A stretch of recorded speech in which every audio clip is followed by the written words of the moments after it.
Hello everyone, I am Jyoti this side and I welcome you all on my YouTube channel Learning with Jyoti. ये video जो है वो मैंने एक information provide करने के लिए बनाई है, तो कोशिश करेंगे बहुत लंबी वीडियो ना जाए। लेकिन रिसेंटली एक्चुअली मैंने एक वीडियो शेयर करी थी जिसमें मैंने अपना एग्ज़ाम स्कोर कार्ड शेयर किया था EMRS का, और उसमें एक थोड़ी सी बात करी थी मैंने आप सब लोगों से। और उस वीडियो में कुछ comments I, even other sources से भी मेरे पास कमेंट्स आए, और मुझे ये फील हुआ कि हम लोग ना फेज़ 3 को लेकर एक डिलेमा में हैं कि क्या चीज़ है।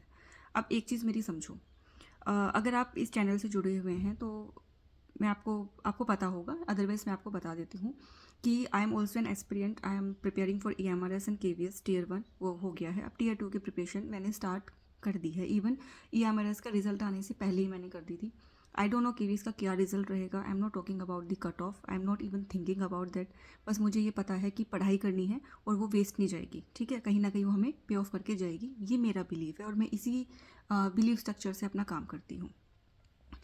अब बात समझिए कि मैंने ये चैनल पे वीडियोस डालना क्यों स्टार्ट किया।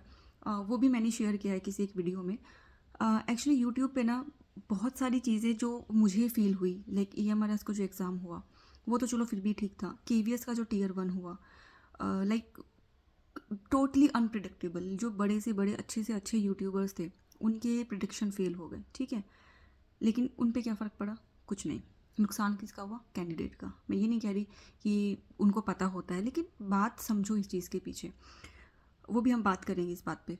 सेकंड थिंग, अब आया है लेटेस्ट हमारे पास क्या, EMRS का रिज़ल्ट। मेरे बहुत से ऐसे नोन हैं जिनका नहीं हो पाया क्लियर, ठीक है, और उनको एक ही चीज़ का दुख हो रहा है कि अगर हम इन यूट्यूबर्स पे भरोसा नहीं करते, यानी बहुत ट्रस्ट वर्दी यूट्यूबर्स जिन पे भरोसा नहीं करते, और अगर हमें कहीं ना कहीं ये लगता कि यार हमारा इतने में नहीं हो पाएगा तो हम इतना टाइम कहीं और कर लेते, ठीक है। उनको बहुत दुख हो रहा है कि हमने 1 महीना प्रिपेयर किया और बाकी भी और अच्छे एग्ज़ाम्स थे जो लाइनअप थे, लेकिन उन्होंने उसका छोड़ के लाइक टियर 2 के लिए प्रिपरेशन कर रहे थे इस उम्मीद में जो उनको कट ऑफ्स बताई गई।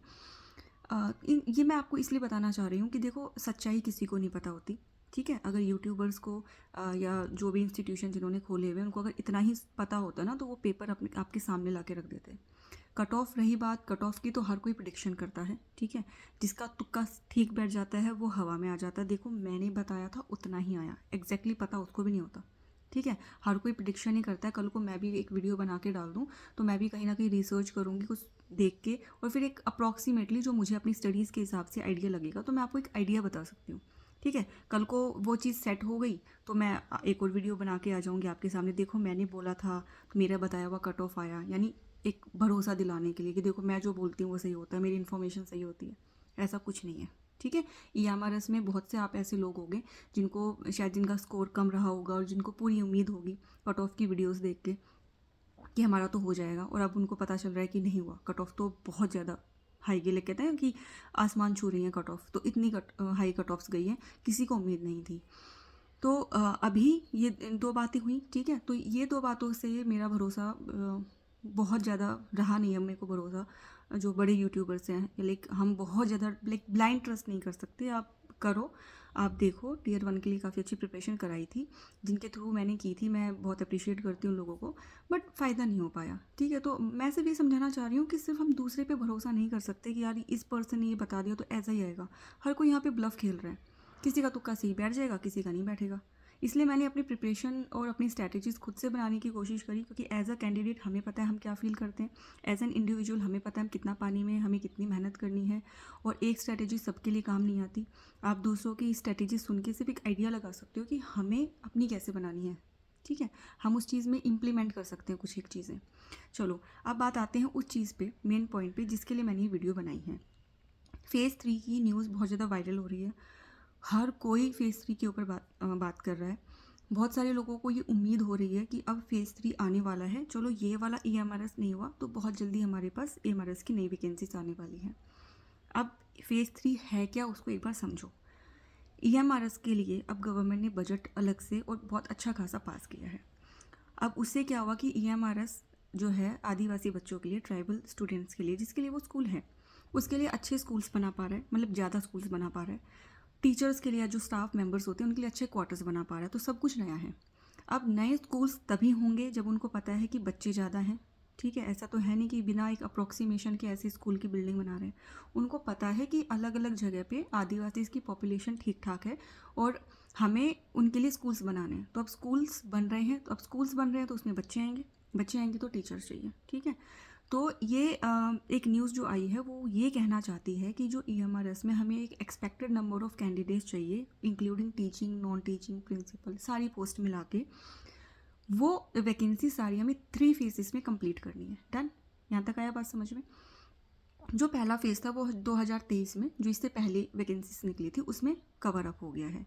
दूसरा फेज़ ये है जो अभी चल रहा है। ठीक है, और जो तीसरा फेज़ है उसमें मिला के जो सेट नंबर ऑफ़ वैकेंसीज थी वो इनको पूरी करनी है 3 फेजेस निकाल के।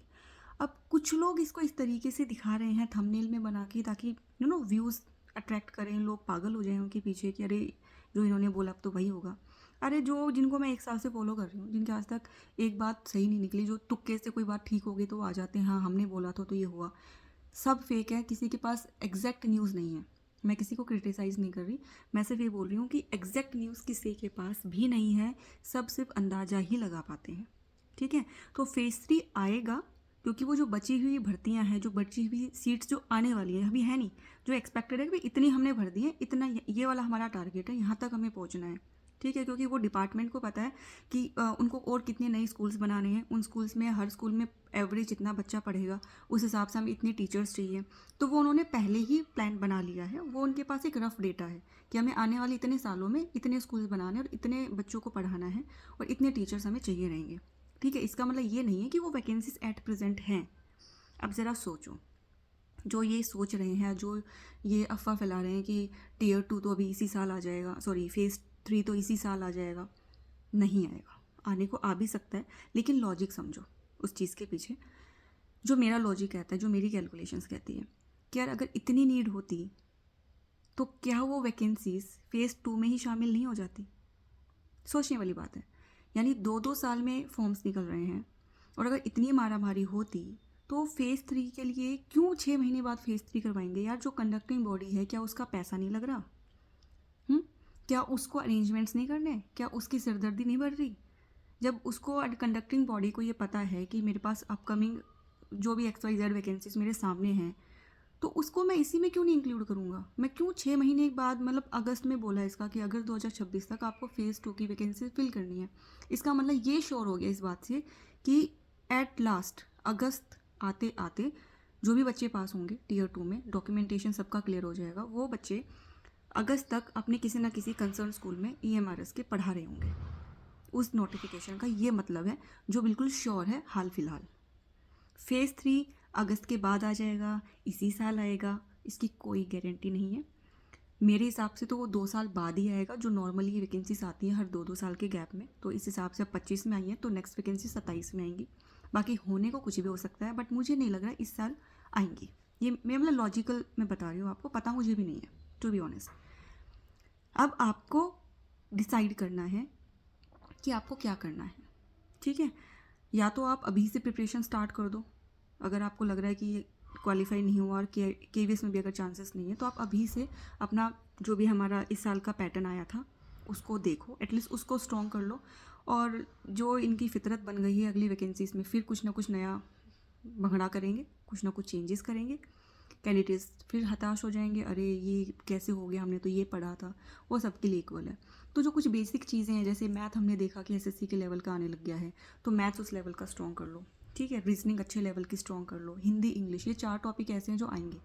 हो सकता है EMRS नेक्स्ट ईयर मैथ्स को ऐड कर दे, तो ये आप कॉमन सब्जेक्ट्स स्ट्रॉन्ग कर लो, क्योंकि ये जो कॉमन है ना, ये चीज़ हर एग्ज़ाम्स में आती है। अगर कोई और वैकेंसीज निकली और आपने वो फिल करी, तो ये 4 चीज़ें आपको कहीं नुकसान नहीं पहुंचाएंगी, आपको ये नहीं फील होगा यार मेरा टाइम वेस्ट हो गया।